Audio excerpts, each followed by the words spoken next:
Hello dear students, once again welcome back to our channel Gyan lab. सो आपके लिए मैं लेकर आई हूँ origin and evolution of life वाले चैप्टर का लास्ट वीडियो। आज के वीडियो में हम पूरा बचा हुआ चैप्टर फिनिश कर देंगे। हमने मैक्सिमम टॉपिक्स कवर कर लिए इस चैप्टर के, और उसमें से भी जो हमारा थर्ड वीडियो था, इस चैप्टर का जो लास्ट वीडियो था, उसमें बहुत सारे ऐसे टॉपिक्स हमने पढ़े जो आपके बोर्ड्स में रिपीट होने के चांसेस है। अब आज भी हम कुछ टॉपिक्स ऐसे देखने वाले हैं जिसमें से आपके बोर्ड्स में पीवाईक्यू क्वेश्चंस पूछे गए हैं, इसीलिए आज का वीडियो भी स्किप मत करना, ध्यान से सारे टॉपिक्स देखना, ठीक है। चलो स्टार्ट करते हैं सबसे पहले आज के टॉपिक के साथ, that is Hardy Weinberg principle. अब हार्डी वेनबर्ग प्रिंसिपल, हार्डी और वेनबर्ग, ये जो दो साइंटिस्ट है, इन दोनों का क्या बोलना था? द लॉ स्टेट्स, ये एक लॉ है, इस लॉ को हम बोलते हैं इक्विलिब्रियम लॉ। इस लॉ में क्या बोला जाता है कि जब तक ऑर्गेनिज्म सेक्सुअल रिप्रोडक्शन करते रहेंगे, जब तक उनका रैंडम मेटिंग होता रहेगा, तब तक जीन फ्रीक्वेंसी कांस्टेंट रहेगी। The law states that at equilibrium point, the gene frequency and genotype frequency will remain constant from generation to generation. यानी कि आपका सेक्सुअल रिप्रोडक्शन करने वाले ऑर्गेनिजम्स, जो डिप्लॉयड ऑर्गेनिजम्स होते हैं और जो ऑर्गेनिजम्स इंटरब्रीडिंग करते हैं, जिनमें मेटिंग बहुत ही रैंडम प्रोसीजर से होती है, उन ऑर्गेनिजम्स का जीन फ्रीक्वेंसी कांस्टेंट रहता है। लेकिन ये जीन फ्रीक्वेंसी चेंज हो सकता है। कब चेंज होता है जीन फ्रीक्वेंसी? ये वाला पैराग्राफ इंपॉर्टेंट है। ऐसे कुछ फैक्टर्स हैं जिसकी वजह से जीन फ्रीक्वेंसी चेंज हो सकता है, और वो फैक्टर्स हमने ऑलरेडी पढ़े हुए हैं। माइग्रेशन एक फैक्टर है, genetic drift, mutation, gene recombination, natural selection, non random mating, इन रीजंस की वजह से आपका जीन फ्रीक्वेंसी चेंज हो सकता है। अब जीन फ्रीक्वेंसी चेंज होना मतलब क्या होता है, मैं आपको सिंपल तरीके से एक्सप्लेन करती हूँ। समझो आपकी लोकेलिटी में 100 लोग रहते हैं। अब इनमें से कुछ लोगों की आईज ब्लू कलर की है और कुछ लोगों की आईज ब्लैक कलर की है। तो आप लोगों को एग्जैक्ट कैलकुलेशन अगर दिया है कि समझो 60 लोगों की आईज ब्लू है और 40 लोगों की आईज ब्लैक है, तो इसका रेशियो कैसे निकालोगे आप? 60/100, यानी कि इसका रेशियो आ जाएगा 2/5, सॉरी 3/5। और इसका रेशियो कैसा आ जाएगा? 40/100, यानी कि 2/5। तो इसका रेशियो हो जाएगा 2:5, इसका रेशियो हो जाएगा 3:5। अब अगर यहाँ पर पॉपुलेशन बढ़ गया, 100 की जगह 1000 लोग हो गए या 200 लोग हो गए, और अब 120 लोगों का ब्लू आईज है और 80 लोगों का ब्लैक आईज है, तो अभी भी पॉपुलेशन और जीन फ्रीक्वेंसी वैसी ही रहने वाली है। 120/200 अगर हम करेंगे तो भी हमको यहाँ पर वही फ्रीक्वेंसी मिलने वाली है, 3/5, 3:5, और यहाँ पर भी आपको वही फ्रीक्वेंसी मिलने वाली है। तो जब आपका पॉपुलेशन सेक्सुअल रिप्रोडक्शन ऑर्गेनिजम्स में होता है तो जीन फ्रीक्वेंसी कांस्टेंट रहती है, सिर्फ ये फैक्टर्स नहीं होने चाहिए। अब यहाँ पर आपको बोर्ड्स में क्या पूछा जाता है कि हार्डी वेनबर्ग इक्विलिब्रियम आप कैसे एक्सप्रेस कर सकते हो इन टर्म्स ऑफ फॉर्मूला। तो डोमिनेंट एलील एक्सप्रेस करने के लिए हम लेटर यूज करते हैं P, और रिसेसिव एलील एक्सप्रेस करने के लिए हम लेटर यूज करते हैं Q। तो हार्डी वेनबर्ग इक्विलिब्रियम को हम इस फॉर्मूला से एक्सप्रेस कर सकते हैं। The frequency for any locus is always 1, मतलब P + Q इज 1। यहाँ पर कैपिटल P रिप्रेजेंट करता है डोमिनेंट एलील, कहाँ गया? हाँ, capital P represents dominant, small q, sorry capital Q represents recessive.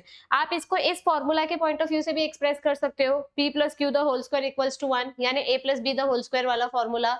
तो P² यानी कि प्योर डोमिनेंट, Q² यानी कि प्योर रिसेसिव, और 2PQ यानी कि हेट्रोजाइगस एलील।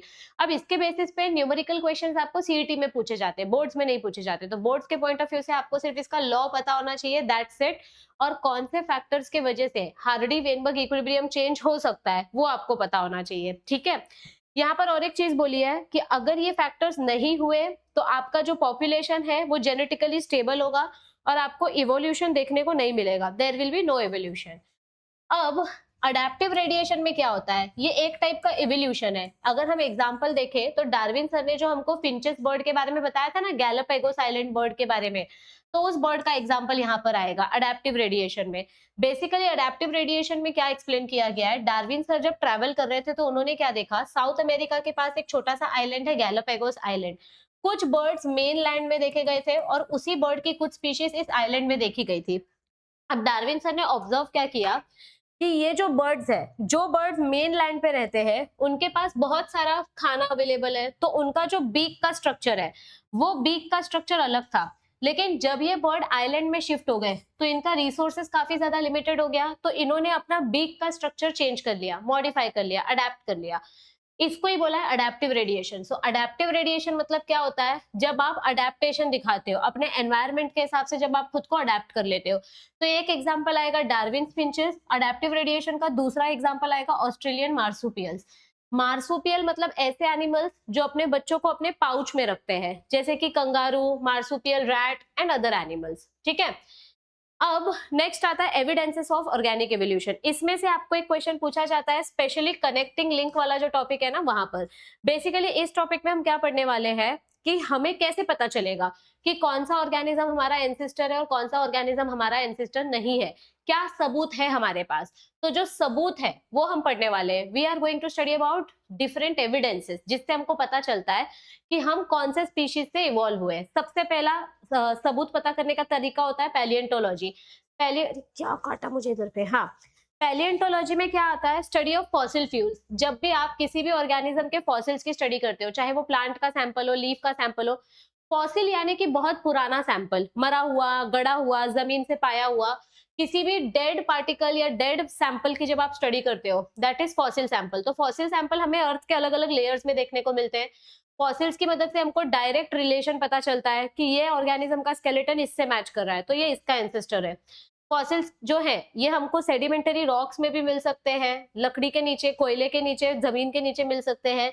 फॉसिल स्ट्रक्चर बनने के टाइम पर जो पुराने फॉसिल्स होंगे वो नीचे नीचे नीचे दबते जाएंगे, और जो न्यू फॉसिल्स होंगे वो ऊपर ऊपर ऊपर आते जाएंगे। अभी फॉसिल्स के अलग अलग टाइप्स होते हैं। एक्चुअल रिमेन्स यानी कि आपको असली हड्डी का ढांचा या फिर असली लीफ या फिर असली इंसेक्ट देखने को मिलता है, वो आता है एक्चुअल रिमेन्स में। जैसे यहाँ पर एक एग्जांपल बताया गया है साइबेरियन मैमोथ। अभी ये वाला जो एग्जांपल है वुली मैमोथ, साइबेरिया में जो पाया गया था, ये एक ऐसे स्पीशीज के स्केलेटन है जो पहले हम सोचते थे कि शायद ये एग्जिस्ट भी नहीं करता, लेकिन स्केलेटन मिलने के बाद पता चला कि ऐसे एनिमल्स भी एग्जिस्ट करते हैं। मोल्ड मतलब क्या होता है, बड़ी बड़े जंगलों में गीली मिट्टी पे जब जानवर अपने पैर रखते हैं तो उनके पैर से जो छाप आ जाता है उसको मोल्ड बोलते हैं। तो कुछ एनिमल्स की बॉडी पार्ट्स की मदद से हमको पता चलता है यहाँ पे ये ऑर्गेनिज्म रहता है।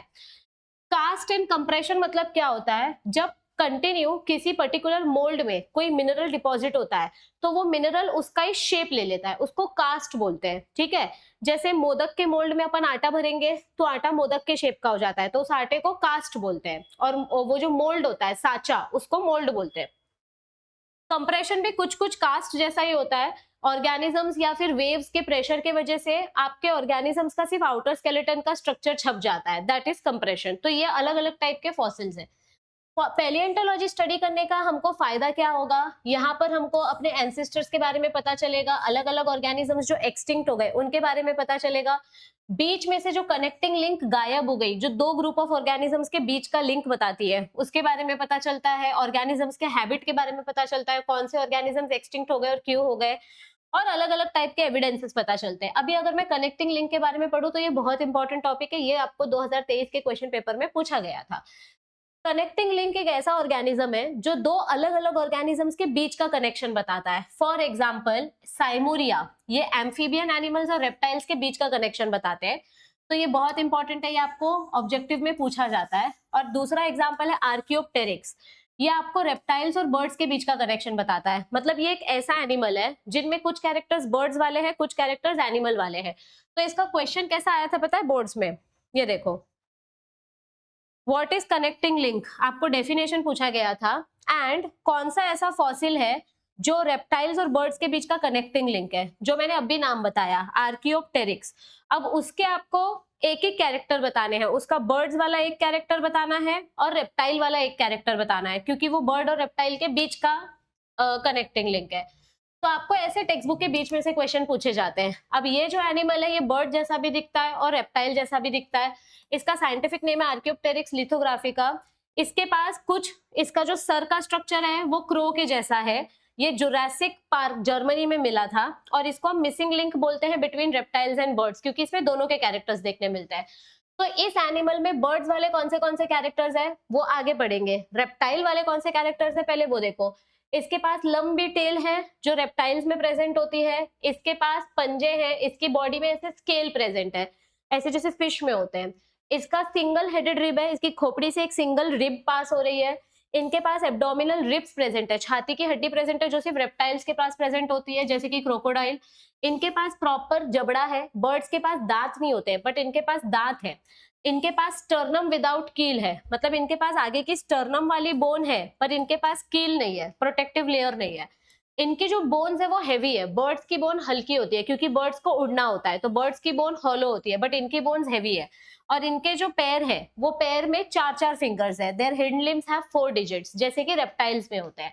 अभी बर्ड्स का क्या क्या कैरेक्टर है, इनके जो हाथ है वो हाथ विंग्स में कन्वर्ट हो गए हैं, their hands are converted into wings. इनके पास आपको फेदरी एक्सोस्केलेटन देखने मिलेगा। इनका जो मुंह है वो बीक का स्ट्रक्चर में कन्वर्ट हो गया है। इनके स्कल बोन कंप्लीटली फ्यूज्ड है। इनका जो सर है वो कौवे के जैसे, कबूतर के जैसे गोल गोल है। रेप्टाइल का सर नॉर्मली फ्लैट होता है, इनका सर गोल है। इनके पास बड़ी सी खोपड़ी है और आंखों के लिए 2 सॉकेट्स है। इनका जो बोन है, हाथ और पैर का बोन, थोड़ा थोड़ा स्ट्रक्चर बर्ड्स जैसा है। और इनके पास 4 टोज है and the first toe is opposable, 4 उंगलियां है, उसमें से जो फर्स्ट वाली उंगली है वो ऐसे अपोजिट डायरेक्शन में, ताकि वो चीजों को होल्ड कर सके। तो ये ऊपर के कैरेक्टर्स पढ़ के हमको पता चलता है कि हमारे जो बर्ड्स है ये बर्ड्स रेप्टाइल से इवॉल्व हुए हैं। मतलब पहले रेप्टाइल हुआ करते थे और फिर रेप्टाइल से इवॉल्व होके बर्ड्स आए। तो हक्सली नाम के जो साइंटिस्ट थे, जो नेचुरलिस्ट थे, इन्होंने ऐसे बर्ड्स का क्या नाम रखा, birds which are evolve from reptiles, उन्होंने ऐसे बर्ड्स का नाम रखा ग्लोरीफाइड रेप्टाइल्स। मतलब ये है रेप्टाइल पर ये बर्ड्स बन गए, इसीलिए उनको बोल दिया हमने ग्लोरीफाइड रेप्टाइल्स। अब यहाँ पर आपको कुछ कनेक्टिंग लिंक, मैंने बहुत डिटेल वाली वीडियो में मैंने इसके आंसर्स दिए हैं। यहाँ पर आपको कुछ इन्फॉर्मेशन दी है जो सीईटी पॉइंट ऑफ व्यू से पूछी जा सकती है। आर्कियोप्टेरिक्स का फर्स्ट फॉसिल जुरासिक रॉक में मिला था, जो कि 1861 में मिला था और ब्रिटिश म्यूजियम में प्रिजर्व्ड है। और उसका सेकेंड फॉसिल जो है आर्कियोर्निस, ये बर्लिन के म्यूजियम जर्मनी में रखा गया है। ठीक है, अभी ये जो नेक्स्ट टॉपिक है ये भी आपको 2023 में पूछा गया है, मॉर्फोलॉजी, यानी ऑर्गेनिजम्स का स्ट्रक्चर देखकर भी आप बता सकते हो कि ये ऑर्गेनिज्म किससे आया है, इसके एंसेस्टर्स कौन थे। 2 टाइप का मॉर्फोलॉजी होता है, एक होता है होमोलोगस, एक होता है एनालोगस। होमोलोगस मतलब क्या होता है, ऑर्गन्स दिखने में सेम होंगे। होमोलोगस यानी कि इनका स्ट्रक्चर सेम होगा बट इनका फंक्शन टोटली डिफरेंट होगा। जैसे कि समझो वर्टिब्रेट्स के 4 लिम्स। अभी देखो ये जितने भी एनिमल्स है, इनका जो हड्डी है, हड्डी का स्ट्रक्चर दिखने में सेम है लेकिन सबका फंक्शन अलग अलग है। अभी ये जो घोड़ा है, ये घोड़े की जो हड्डी है ये ह्यूमन की हड्डी के जैसी दिखती है, लेकिन घोड़े की जो हड्डी है वो भागने में हेल्प करती है और ह्यूमन के हाथ की हड्डी चीजों को उठाने में हेल्प करती है। अगर हम बैट की बात करें तो ये जो बैट के विंग्स है, उसके विंग्स में जो बोन है और ह्यूमन के हाथ में जो बोन्स है दिखने में सेम है लेकिन फंक्शन अलग है। तो ये एक एग्जाम्पल हो गया। दूसरा एग्जाम्पल, वर्टिब्रेट का हार्ट और ब्रेन दोनों का स्ट्रक्चर सेम है बट फंक्शन अलग अलग करता है। In plants thorns of bougainvillea, ये देखो ये जो थॉर्न्स है और ये जो टेंड्रिल्स है, दोनों का स्ट्रक्चर दिखने में सेम है लेकिन ये अलग अलग काम करता है। ये प्रोटेक्शन करता है और ये क्लाइंब करने में हेल्प करता है। तो ऐसे ऑर्गन्स जो दिखने में सेम है लेकिन फंक्शन अलग अलग है, ऐसे ऑर्गन्स को होमोलोगस ऑर्गन्स बोलते हैं। ये ऑर्गन्स सेम एंसेस्टर से आए हैं, मतलब इनका एंसेस्टर कॉमन है लेकिन आगे जाकर ये अलग अलग स्ट्रक्चर बना रहे हैं, तो इसको बोलते हैं डाइवर्जेंट इवोल्यूशन।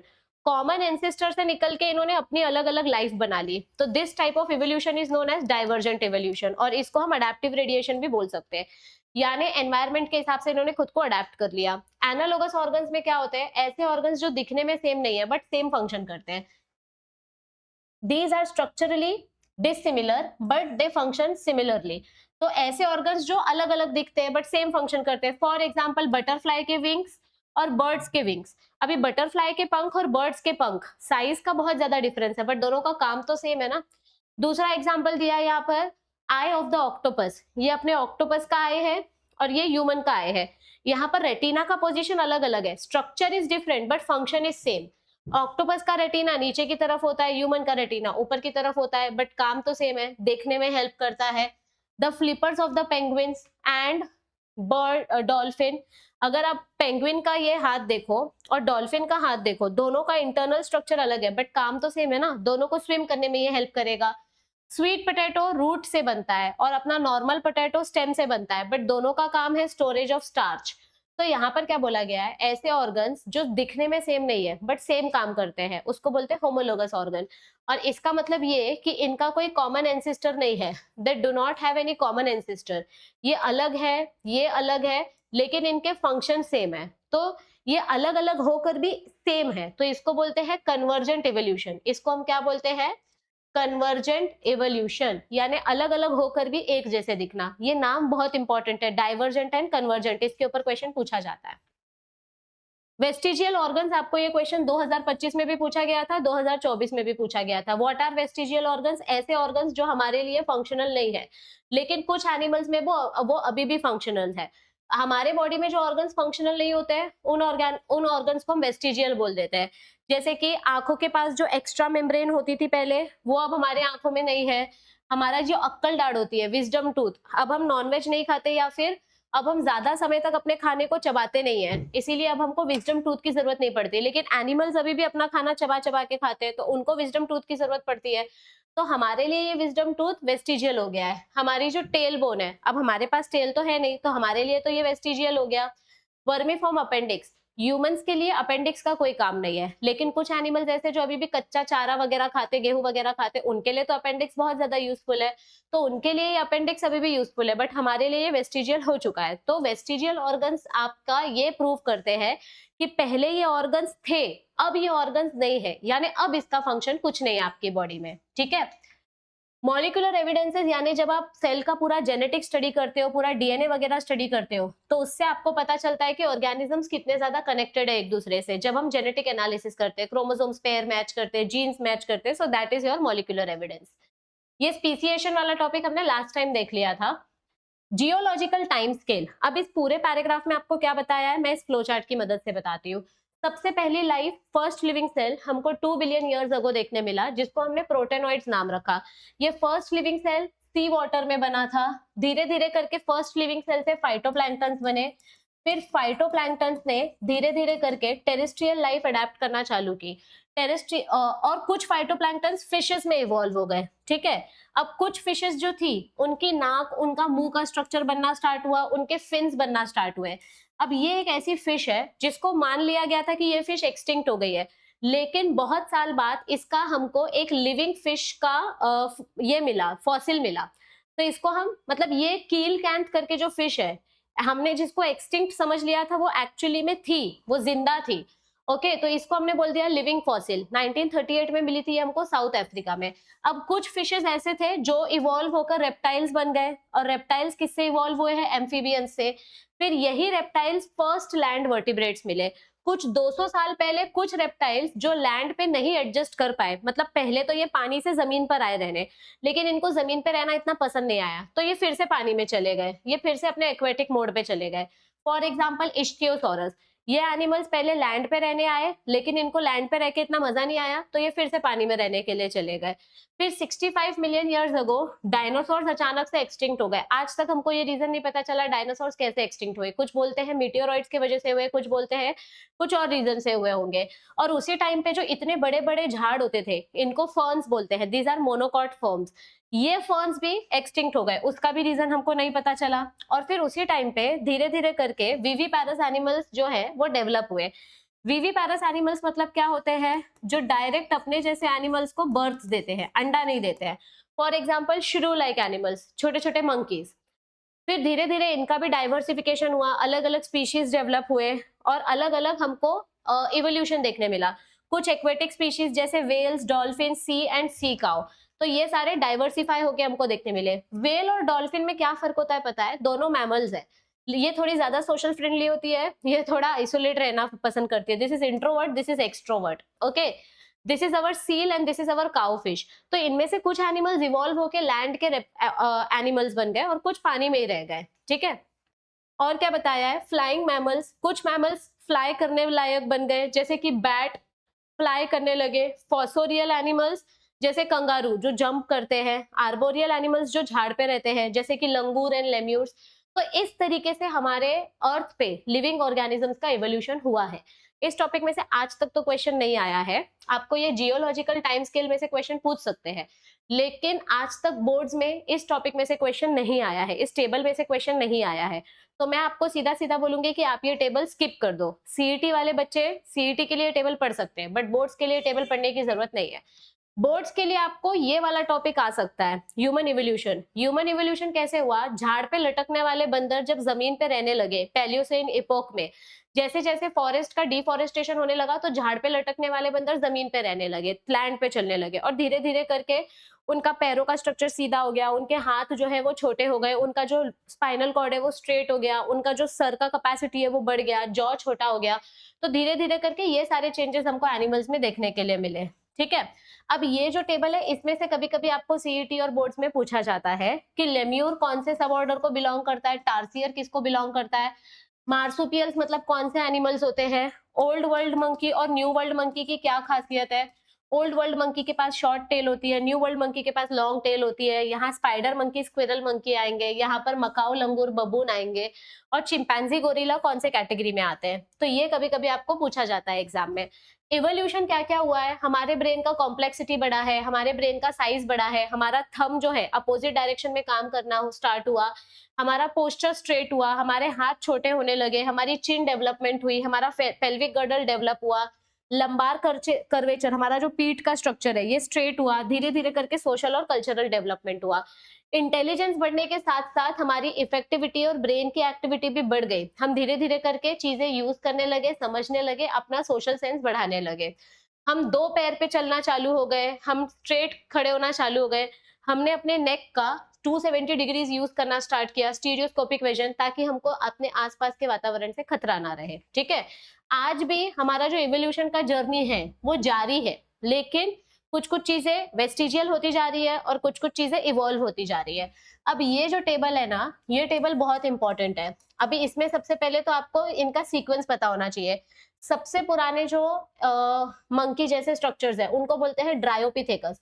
तो इसको याद रखने का एक ट्रिक मैंने बहुत बार बताया है, ड्राहेंस, यानी कि Dryopithecus, Ramapithecus, Australopithecus, Homo habilis, Homo erectus, Neanderthal man and Homo sapien. तो आप ये सीक्वेंस याद रख सकते हो और इसका अपीयरेंस याद रख सकते हो कि कौन सा मंकी कैसा दिखता है, मैन जैसा, कनेक्टिंग लिंक, ये वाला इंपॉर्टेंट है। फिर निएंडरथल मैन, ये आपको 2022 में क्वेश्चन पूछा गया था। होमो हेबिलिस ने सबसे पहले टूल्स बनाए थे, ये आपको पूछा गया था, मॉडर्न मैन के बारे में। फिर ये कौन से पीरियड में डिस्कवर हुए, ठीक है, इनके स्केलेटल फीचर्स क्या है। अब आपको ये पूरा टेबल पढ़ना है तो पढ़ सकते हो, बट मैं ऐसा बोलूंगी कि ये फर्स्ट वाला रो पढ़ो, सेकंड वाला रो पढ़ो, फिर उसके बाद इसका फॉसिल्स कहाँ मिला था वो पढ़ो, इनका पोस्चर और इनकी क्रेनियल कैपेसिटी। सबसे बड़ा खोपड़ी आज के डेट में होमो सेपियंस का है, हमारा खोपड़ी सबसे बड़ा है, और फिर निएंडरथल मैन का आता है। और हर एक टाइप के एनिमल का स्पेशल कैरेक्टर्स पढ़ो, मतलब आप ये वाला छोड़ दोगे और ये वाला छोड़ दोगे तो भी चलेगा, लेकिन आपको बाकी पढ़ लोगे तो ज्यादा बेटर रहेगा। तो इस तरीके से जो जो चैप्टर्स इस टॉपिक मतलब इस चैप्टर में से जो जो टॉपिक्स इंपॉर्टेंट थे मैंने वो सारे टॉपिक्स कवर कर लिए हैं। एक लास्ट टाइम मैं याद दिला रही हूँ, अगर आप अपने सीईटी की लाइव प्रिपरेशन हमारे साथ करना चाहते हैं तो आप अभी भी वरदान बैच ज्वाइन कर सकते हैं। वरदान बैच की डिटेल्स आपको नीचे डिस्क्रिप्शन में दी हुई है। सारे पीवाईक्यूज एक बार देख लेते हैं। ये देखो, यहाँ पे आपको निएंडरथल मैन के कैरेक्टरिस्टिक्स बताए गए हैं। Neanderthal man they used hide buried their dead constructed flint tools, मतलब इन्होंने बॉडी को दफनाने का सिस्टम स्टार्ट किया था, और होमो हैबिलिस ने सबसे पहले स्टोन्स वगैरह यूज करके वेपन्स बनाए थे, इसीलिए उनको हैंडीमैन भी बोला जाता है। ओके, कनेक्टिंग लिंक वाला क्वेश्चन हमने पढ़ लिया, कौन सा एनिमल कनेक्टिंग लिंक है, आर्कियोप्टेरिक्स।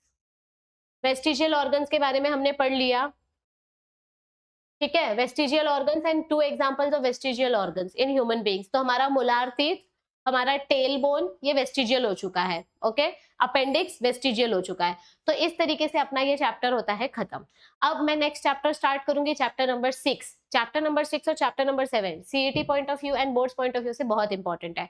अगर आप चाहते हो कि जिस तरीके से इस चैप्टर का आपको वीडियो मिला है जल्दी जल्दी, वैसे ही चैप्टर 6 और चैप्टर 7 का भी वीडियो मिले, तो जल्दी जल्दी चैनल को सब्सक्राइब करो, वीडियो को लाइक शेयर करो, और नीचे कमेंट करो कि आपको जल्दी जल्दी वीडियोस चाहिए, तो मैं आपके लिए जल्दी जल्दी वीडियोस लेकर आऊंगी। So bye bye everybody, all the best for your preparation. जल्दी जल्दी सब्सक्राइब बटन पे क्लिक करो और मैं आपको मिलती हूँ जल्दी। Bye bye, stay tuned.